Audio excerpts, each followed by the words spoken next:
कि ब्रिटिश के समर्थक कौन थे और साथ में ये भी कहा कि ममता बनर्जी ने चुनौती दिया है 40 सीट का, क्या वो भी सीट? देखिए, सीधा है, प्रधानमंत्री ने सीधा कहा कि ये बरसों तक राज किए, ब्रिटिश की गुलामी किए, ब्रिटिश की अवधारणा को रखा और ये भी कहा जो देश को तोड़ना चाहता है वो खुद टूट जाएगा। आज देश 5वीं अर्थव्यवस्था में गया है, आने वाले अगले 5 साल में तीसरी अर्थव्यवस्था में जाएगा। इस राज को चिट्ठी लिखकर किसने दी थी कि हम अंग्रेजों की फौज में भर्ती होंगे? ये कोई और नहीं, देश के प्रधानमंत्री के पॉलिटिकल पार्टी के संगठन के लोगों ने 1942 में लिखित रूप से दिया था। जो अंग्रेजों की फौज में भर्ती हो रहे थे, जो देश की आजादी को रोक रहे थे, वो उस कांग्रेस को क्या कहेंगे जिसने देश को आजादी दिलाई? आज के पूरे भाषण को प्रधानमंत्री जी के, मैं कह सकता हूं शारीरिक रूप से नहीं, राजनीतिक रूप से ये डाइंग डिक्लेरेशन था मोदी सरकार का। इसमें उन्होंने मान लिया कि 10 साल में कुछ नहीं कर पाए, हम उसको नहीं बता रहे थे अगले 5 साल में क्या करेंगे। जब 10 साल में नहीं किया तो 5 साल में क्या करेंगे? महंगाई पे बोल नहीं पाए, बेरोजगारी पे बोल नहीं पाए, 1 लाख लोगों की आत्महत्या पे बोल नहीं पाए, कितनी विकास दर रह गई उस पर नहीं बोल पाए, पर कैपिटा इनकम क्या रह गई नहीं बोल पाए, ये भी नहीं बोल पाए कि 2014 में क्या इंटरनेशनल कर्ज था और आज क्या है। इस राज को ममता बनर्जी ने कांग्रेस को 40 सीट का चुनौती दिया है, क्या वो भी पार कर पाएंगे आप? देखिए, जिस तरीके से इंडिया अलायंस और जिसका सबसे बड़ा घटक दल कांग्रेस रहा है और एक एक करके अविश्वास कांग्रेस के प्रति जो उन्हीं के घटक दल दिखाकर उस गठबंधन को छोड़कर जा रहे हैं और उनको चुनौती अपने ही घटक दलों से मिल रही है, ऐसे में यकीनन कांग्रेस के लिए 40 सीटें भी इस बार पार करना यकीनन मुश्किल होगा। और मुझे लगता है इस बार 2024 परिणामों के बाद कांग्रेस ऑल टाइम लो पर जाएगी। You know, the PM only gets better and better. His speeches are, full of substance, facts, statistics. You can see there's passion in speech. There is, a strong sense of nationalism. Today he spoke about his concern for the states. For him, he believes in the theory of cooperative federalism. I found that extremely moving, that he has come, he has been a chief minister of a state once. He knows what it means for states to, progress. And for him, the development of every state is essential for the development of India. How do you feel about the fragile condition of India during era? Yes, he made as you heard, the Prime Minister made a remark about that. He said that we were considered amongst the fragile 5 during that UPA regime, and there was no sense of shame or no feeling of pride that we should, get out of this and restore ourselves to some eminent status. They just wallowed in that epithet that was given to them by the world. But the opposition said that it was just a speech of Lok Sabha election, the upcoming Lok Sabha election. Okay. Has the opposition ever answered the Prime Minister's very, very weighty speeches, full of substance, full of facts, full of historical narratives? He delves deep into history. He quotes from past leaders of both the opposition and the ruling party. There is no such metal on the other side. They can't compete with the Prime Minister. So ultimately, it is just one last cliche that it's a political speech. ये तो कहने बहुत आसान है। देखिए, ये बात स्पष्ट है, देशवासियों ने भी स्पष्ट कर दिया है कि अगली जो कार्यकाल होंगे ये बीजेपी का ही होगा। और कांग्रेस ने पिछले 7 साल में जो अन्याय किया है देशवासियों को, चाहे दलित हुए, एसटी, एससी, जितने भी पिछले वर्गों के, सभी को उन्होंने नाइंसाफी किया है, धोखा दिया है देश को। इसलिए कांग्रेस अभी लोगों का दिल से निकल चुका है और सिर्फ वहाँ बीजेपी बसा। बस यही कहूंगी, जो परिस्थितियां तब थी और आज की परिस्थिति में जमीन आसमान का अंतर है। दूसरी बात कहूंगी, मैंने इतना बड़ा फैन जवाहरलाल नेहरू जी का नहीं देखा होगा जितना प्रधानमंत्री जी हैं। जितनी अपने भाषण देते हैं वो जवाहरलाल नेहरू जी के बारे में ज्यादा बोलते हैं। तो वो हो गए, वो हमारे प्रधानमंत्री थे, जनता ने उनको चुनकर भेजा था। हर बार आप उनकी निंदा करते हैं, आप जनता के उस निर्णय की निंदा करते हैं जिन्होंने उनको 1 बार नहीं, 2 बार नहीं, 3 बार प्रधानमंत्री बनाकर भेजा। तो मैं फिर से कहूंगी, अपने काम पे ध्यान बोलते तो ज्यादा अच्छा रहता। उन्होंने ये भी दावा किया है कि उनकी सरकार हर तबके को साथ लेकर के चल रही है, साथ ही तकनीक का भी इस्तेमाल करने में पीछे नहीं है।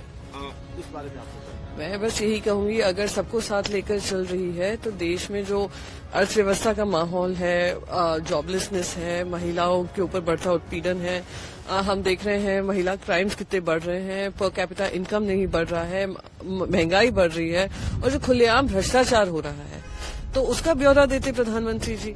100 साल पुरानी, 75 साल पुरानी सरकारों को कोसने से पहले अपने 10 साल का हवाला देते। मैं बस यही कहूंगी, माननीय प्रधानमंत्री जी ने जिस तरह मल्लिकार्जुन खड़गे, कांग्रेस और अपोजिशन ने जिस तरह टीका टिप्पणियां की थी और संविधान धोखे में है, इसी तरह की बातें की थी, ये सरकार कुछ नहीं कर रही, इसी की तरह बातें की थी, लेकिन प्रधानमंत्री जी ने आंकड़े के माध्यम से मतलब सब कुछ पता है सारी देश को। और बाबा साहब अम्बेडकर जी का बहुत बार उन्होंने उल्लेख किया, संविधान का बहुत बार उन्होंने उल्लेख किया। और संविधान की मैं धज्जियां उड़ाने के लिए नहीं आया हूँ, मैं तो संविधान मजबूत करने के लिए आया हूँ, ये बात उन्होंने बताई है। और आगे हम क्या करने वाले इसके संबंध में उन्होंने अपनी जो विकास की नीतियां है वो भी उन्होंने सामने रखी है। और अपोजिशन पर जबरदस्त अटैक आज प्रधानमंत्री जी ने किया है। तो राष्ट्रपति के अभिभाषण पर उन्होंने बहुत ही अच्छा अपनी भूमिका रखी है। उन्होंने ये कहा कि अगले 5 साल भी इसी तरह से विकास होता रहेगा, यानी कि उन्होंने एक खाका खींच दिया कि अगले 5 साल भी फिर यही सरकार आने वाली है। हाँ, तो मतलब उन्होंने तो विश्वास दिलाया है कि भाई जिस तरह हमने काम किया है उसके मुताबिक जनता हमारे साथ रहेगी और तीसरी बार हमारी सरकारें आएगी, ये उन्होंने विश्वास दिलाया है। और जनता हमारे साथ है, जनता हमारे साथ आएगी, ऐसी भूमिका उन्होंने रखी है।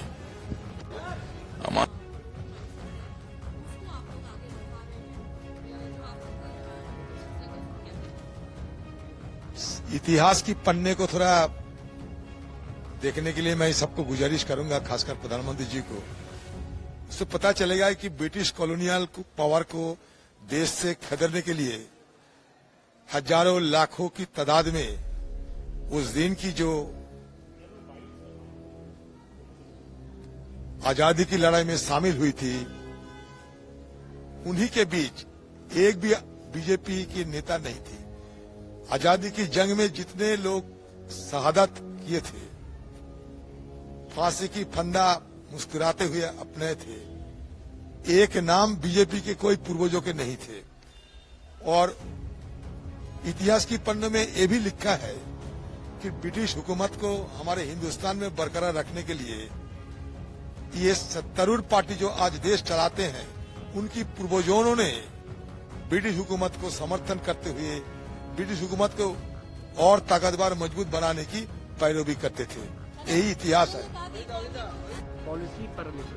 So if it was known for policy paralysis, how did we become the world's third largest economy? We became, all this was achieved in the last 10 years only. How come so many railway tracks were railway connectivity was established, harbors were established, road connection was there. Before that nobody went to space. If today we are the world's third largest economy, the foundations was laid by the Congress party. So before Modi ji became Prime Minister, we did not know how to read and write. We did not know language. We did not know etiquettes. So Modi ji is purely catering to his, is doing a political bhashan during a budget bhashan. Last 10 years they have been in rule. They have been in power. Doesn't he have data on what all they have done? Why can't he talk on that? Abhi, if he is still going to chant the name of Nehru ji, Indira ji and Congress's 135 years of history, that means what have they achieved? Speech प्रधानमंत्री का होना चाहिए। ये BJP के नेता का speech है और चुनाव का स्पीच है। उसमें सच और झूठ का अगर हम उसमें कोई मायना रखे तो चुनाव में जैसे झूठे वादे किए जाते हैं, झूठ बोला जाता है। संसद में अगर प्रधानमंत्री झूठ बोलेंगे तो कैसा चलेगा? स्पीच प्रधानमंत्री की माननीय प्रधानमंत्री जी जब मोदी जी 2014 में आए, देश ने बड़े विश्वास के साथ, उस समय देश में बड़ा हताशा और निराशा का माहौल था। आदरणीय मोदी जी के नेतृत्व में जब सरकार बनी तो लोगों की बड़ी आशाएं और उम्मीदें थी। मोदी जी ने उन सब पर खरा उतरते हुए न केवल देश में, जैसे आपने कहा शुरू में कि जो हमारे ब्रिटिश साम्राज्य के एक तरह से कहें गुलामी के चिन्ह जो छूटे हुए थे, उन्होंने उस पर भी काम किया। उसके साथ साथ लोगों के जीवन में कैसे सकारात्मक परिवर्तन आए, लोगों के जीवन स्तर में उठाव हो, अच्छी तरफ वो बढ़े, और उसके साथ साथ एयरपोर्ट से लेकर के रेलवे हो, एम्स हो, मेडिकल कॉलेज हो, मेडिकल की एमबीबीएस की सीटें हो, शिक्षा के क्षेत्र में अच्छा काम हो, स्वास्थ्य, सड़क, रेल, ऐसे सभी क्षेत्रों में उन्होंने काम किया, जिससे देश में व्यापक परिवर्तन आया है और देश का इंफ्रास्ट्रक्चर बहुत मजबूत हुआ है। साथ ही साथ आर्थिक चुनौतियां भी बहुत थी, जब पूरी दुनिया में कई बार ऐसे संकट का सामना करना पड़ा। कोविड का समय था, यूक्रेन और रूस का युद्ध था, ऐसी कई परिस्थितियां आई। जब भी उन्होंने आर्थिक स्थितियों पर इस तरह का एक दबाव था, हमारे प्रधानमंत्री जी के नेतृत्व में हमारी सरकार ने, आदरणीय मोदी जी के सरकार ने जिस तरह से काम किया, न केवल हम आज पूरी दुनिया की सबसे तेज गति से चलने वाली इकोनॉमी है, देश ने प्रत्येक क्षेत्र में बड़े पैमाने पर और अच्छा काम किया। उसी का परिणाम है कि आज देश के लोगों को बहुत उम्मीदें हैं, सकारात्मक माहौल है, लोगों का विश्वास बढ़ा है, भरोसा बढ़ा है, और मोदी जी के प्रति खासतौर से जो विश्वास बढ़ा है वो आज पूरे देश में एक लहर के रूप में दिखाई दे रहा है कि ममता this actually, you know, this is a last session of the parliament. He is making an election speech by using the platform of the parliament. That's all. Very low level, without any truth. He is speaking total lie. Blatant lie. When the Prime Minister is speaking a lie, what we can do? That is actually downgrading the position of the Prime Minister. He himself is downgrading the position of the Prime Minister. Only attack on Congress. He can attack Congress. We have no problem. We can attack Congress. But we have to attack with the truth, with the specific statistics. But he is attacking without any truth. Only jumlas. Then he is talking about 370. What 370? Then he is giving his own 30s. 36 parties are within NTA. He is giving only 30 seats to them. He himself is giving his partners to 30 seats. And Prime Minister also said about two commanders. Imaginary world. Yes. That's what I'm telling. I don't know. That is this very low level speech.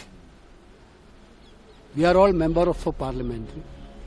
We are here to hear the speech of a Prime Minister. Maybe criticism will come. But we expected a standard criticism. But unfortunately it become a low level. अगर आप ये video YouTube पर देख रहे हैं तो हमारे channel को सब्सक्राइब करें और बेल आइकन को दबाना ना भूलें। अगर आप Facebook पर ये वीडियो देख रहे हैं तो हमारे पेज को लाइक करें।